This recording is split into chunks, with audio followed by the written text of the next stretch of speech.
China ഇവരെ ഭയങ്കര അലിക്കല്ലേ, Pakistan China.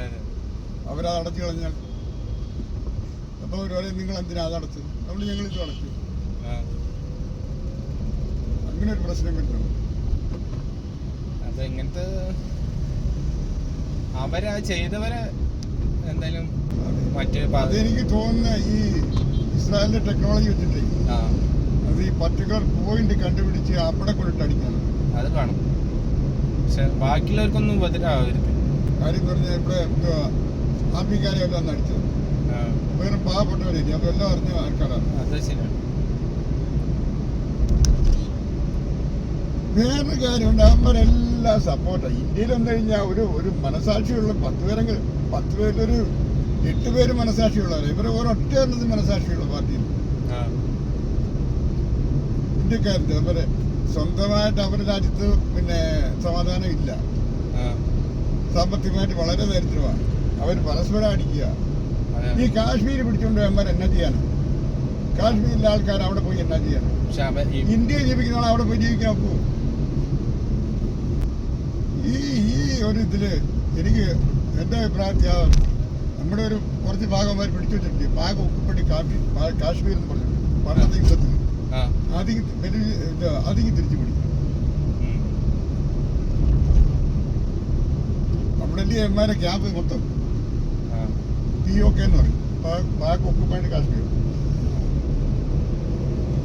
ഇതിനെന്തായാലും ഒരു തിരിച്ചടി എന്തായാലും വേണം. അല്ല, പണ്ട് ഇതോണല്ലേ പുള്ളി മിണ്ടായിരുന്നു ഒരു ഒറ്റ കാച്ചില്ലേ. അവരോരോ എക്യുപ്മെന്റ് ഒക്കെ വന്നിട്ടുണ്ട് ഇസ്രായേലിന്റെയും അമേരിക്കയുടെയും. ഒരാളിവിടെ എടപ്പള്ളിയിലുള്ള ആളായിരുന്നു, രാമചന്ദ്രൻ. ഇന്നലെ കണ്ടായിരുന്നു, കഷ്ടം.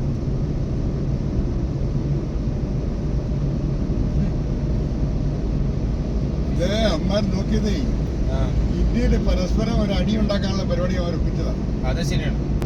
ഇന്ത്യയില് പരസ്പരം പേര് പറഞ്ഞ് അങ്ങോട്ടും ഇങ്ങോട്ടും അടിക്കാനുള്ള ഒരു എന്തോന്ന് ഉണ്ടാക്കിയതാണ് അമ്മമാർ. പക്ഷേ ഏറ്റില്ല.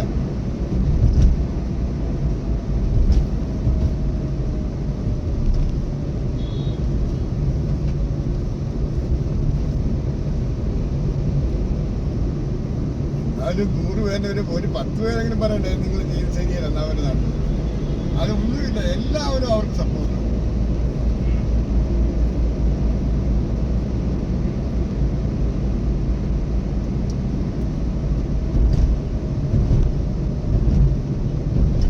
വേറെ കാര്യം, ലോകം എന്തുവരെ ഉണ്ടോ അതുവരെ ഈ പ്രശ്നങ്ങൾ മാറ്റിക്കൊണ്ടേയിരിക്കും. അതുണ്ടാവും. ഇന്ത്യയുടെ തലവേദനയാ ഈ കാശ്മീരും ഞങ്ങളുടെ ആ ഭാഗം, കിഴക്ക് വടക്ക് കിഴക്ക്, നാഗാലാൻഡ്, മിസോറാം, മണിപ്പൂര്. അതിർത്തി കൺട്രോൾ ചെയ്യാൻ ഭയങ്കര പാടാണല്ലോ അല്ലേ? ഒരു മനുഷ്യനില്ലയോ, മനുഷ്യന്റെ കണ്ണ് എവിടെല്ലാം ചെന്നെത്തും.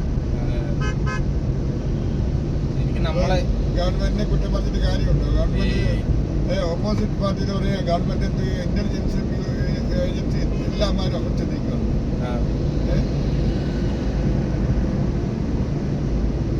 നമുക്ക് തന്നെ അറിയുന്നത് നമുക്ക് എന്തെല്ലാം പരിമിതികളുണ്ട്. നമ്മുടെ ഡ്യൂട്ടി ചെയ്തു, നമ്മൾ ഡ്യൂട്ടി ചെയ്തപ്പോഴേക്കും അമ്മാർ ഈടടിക്കും, നമ്മളെല്ലാം പഠിച്ചു.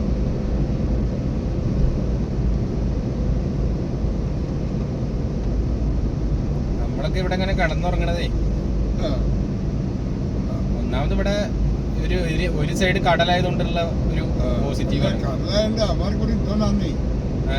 പണ്ടമാരെ ഒരു പ്ലാനറ്റ് ആയിട്ട് അന്ന് ബോംബെ അറ്റാക്കിന്റെ അവിടെ കൊച്ചിയിൽ ഡയറക്റ്റ് അടിക്കാനുള്ള പരിപാടി ഇല്ലായിരുന്നു. കൊച്ചിയിൽ ആ ബോംബെ അറ്റാക്ക് നടന്ന സമയത്ത് അമ്മാരോ ടാർഗറ്റ് കൊച്ചിയല്ലായിരുന്നു. കൊച്ചിയിൽ വന്നല്ലോ, അത് എന്താണ് പേപ്പറിനകത്ത് കണ്ടിട്ടുണ്ട്. റാണെന്ന് പറഞ്ഞാൽ ആദ്യം കൊച്ചിയിലാണ് വന്നത്. കൊച്ചി വന്നു, അത് കഴിഞ്ഞ് ബോംബെ പോയി, അത് കഴിഞ്ഞ് അവൻ ഡൽഹിയിൽ പോയി. അപ്പൊ ഈ 3 സ്ഥലത്ത് അടിക്കാനുള്ള പരിപാടിയായിരുന്നു. പക്ഷെ എന്തോ കൊച്ചിയിൽ നടന്നില്ല. അവരുടെ ഒരു കാഴ്ചപ്പാട്, മരിച്ചാലും പ്രശ്നമില്ലല്ലോ അവർക്ക്. അതാണ് ഒരു ഇത്. അവര് കുഞ്ഞിനാള് പോലെ നമ്മളൊക്കെ സ്കൂളിൽ പോകത്തില്ലേ, അവര് കുഞ്ഞിനാള് പോലെ അവരുടെ തലയ്ക്കകത്ത് ഈ ഒരു വിഷം കുത്തി വയ്ക്കുക, പറഞ്ഞാൽ ജനിച്ച് വീഴുമ്പോ തന്നെ മറ്റവരെ അടിക്കുക. വേറെ കാര്യമുണ്ട്. കാശ്മീരിലെ ഭൂരിപക്ഷം ആൾക്കാരും അവർക്ക് സപ്പോർട്ടാണ്. അങ്ങനെ ഒരു ഇതൊന്നല്ലേ പറഞ്ഞു. അവര് ഇപ്പോഴും ഈ പാകിസ്ഥാന്റെ ഒരു ഇതാണ് കാശ്മീർ എന്ന് പറയുന്നത്. കാര്യം എനിക്കറിയാം, ഈ അൽഫയുടെ പ്രശ്നം ആസാമിൽ നടക്കുമ്പോഴേ അവിടുത്തെ ജനങ്ങൾ മൊത്തം അൽഫയ്ക്ക് സപ്പോർട്ടായിരുന്നു. എന്നിട്ട് പാതിരാത്രിക്ക് അവന്മാർ 10 കയറി ഒരു വീട്ടോട് ചെല്ലും, അവർക്ക് ചോറ് വെച്ച് കൊടുക്കും, കോഴിക്ക് വെച്ച് കൊടുക്കും. ഇതിന്റെ ഇടയിലാണ് നമ്മൾ പിടിച്ചു നിൽക്കുന്നത് ആർമിയിലെ. അതെ, ഒന്നും ആർക്കും അറിയില്ല. ഇങ്ങനെയാണ് ചെയ്ത് നല്ലതായി. അമ്മ രണ്ട് വീട് അടിച്ച് പൊട്ടിച്ച് കളഞ്ഞു. അങ്ങനെ നടത്തണം. എന്നിട്ട് അവർ പറയുന്നില്ല, 2 പെണ്ണുങ്ങൾ അവനെന്തോ ഞങ്ങളെന്തോ മേടിച്ചു, ഞങ്ങളുടെ അപ്പൂപ്പന്മാർ വെച്ച വീടാ. എടാ, വേറൊരു കാര്യമുണ്ട്, നമ്മുടെ വീട്ടിൽ ഒരു ചെറുക്കൻ തലതിരിഞ്ഞ് പോയി കഴിഞ്ഞാൽ നമുക്ക് എന്താ ചെയ്യാൻ പറ്റൂ?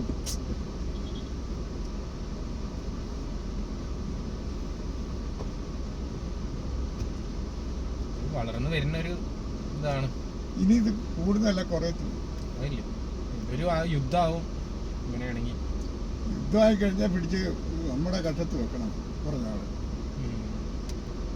എന്നിട്ട് പാകിസ്ഥാനെ ബലൂചിസ്ഥാൻ പറഞ്ഞിട്ടുണ്ട്, അവന്മാരെ അങ്ങനെ അടിക്കുകയും രണ്ട് സ്റ്റേറ്റ് ആക്കണം. നമ്മുടെ സ്ഥലം പിടിച്ചോണ്ട് പോകണം. POK എന്ന് പറഞ്ഞു. POK എന്ന് പറഞ്ഞ സ്ഥലത്ത് പാകിസ്ഥാൻ റോഡ് വിട്ട് അവന്മാർക്ക് പെർമിഷൻ കൊടുത്തു. അവന്മാർ അപ്പം അവന്മാരൊരു സിൽക്ക് ലൈനാണ് POKയിലാണ് വെട്ടിയിരിക്കുന്നത്.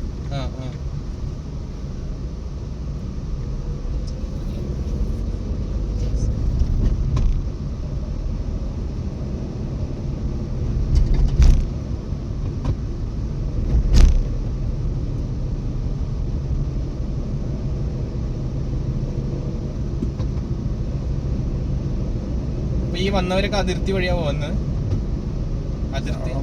അതെല്ലാം ഞാൻ പറയും. നമ്മൾ ഒരാൾ നോക്കുന്ന ഒരു പരിമിതി ഇല്ല. അമ്മാരിങ്ങനെ നുഴഞ്ഞ് നോക്കിയിരിക്കുക നമ്മളത് കണ്ണോട്ടം ഒന്ന് മാറുമ്പോൾ കയറാൻ വേണ്ടി. പിന്നെ അവിടുത്തെ ആർമിയുടെ സപ്പോർട്ടും ഉണ്ട്. ഈ അതിർത്തി മൊത്തം വേലിയുണ്ടോ അതോ ഇങ്ങനെ വേലിയുണ്ട്? ഉണ്ടല്ലേ? വേലി അതിന്റെ കീഴികളെ തുറക്കുന്നു.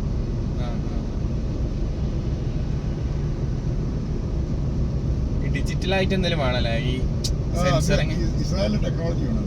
എന്നാ പിന്നെ കുറെ ഒരു ഈച്ച കയറി കഴിഞ്ഞാൽ അവർ അപ്പടം. വേറെ കാര്യമുണ്ട്, ഇത്ര വാസ്റ്റല്ലയോ വളരെ ഇഷ്ടംപോലെ. അത് ഭയങ്കര നീളമല്ലയോ, എവിടെയൊക്കെ കൊണ്ട് ചെയ്യും. നമുക്കൊരു പരിമിതി ഇല്ലയോ? ഇപ്പൊ ഗവൺമെന്റിനെ കുറ്റം പറഞ്ഞിട്ട് കാര്യമുണ്ട്. ഗവൺമെന്റ് പറഞ്ഞു ഓർമ്മിപ്പിക്കാൻ. ഓപ്പോസിറ്റ് പാർട്ടി ഗവൺമെന്റിനെ കുറ്റം പറയും. ഞാൻ പറയുന്നത് കുറ്റം പറഞ്ഞിട്ട് കാര്യമൊന്നുമില്ല.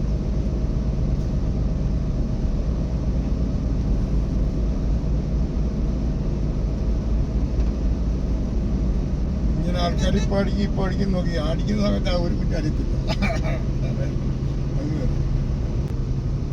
ആ ഫോട്ടോയിലുള്ള ആൾക്കാർ തന്നെയാണോ? അവരെന്നെയാ ആയിരിക്കും. ആളുകൾ കൺഫേം ചെയ്തെന്ന് പറഞ്ഞു.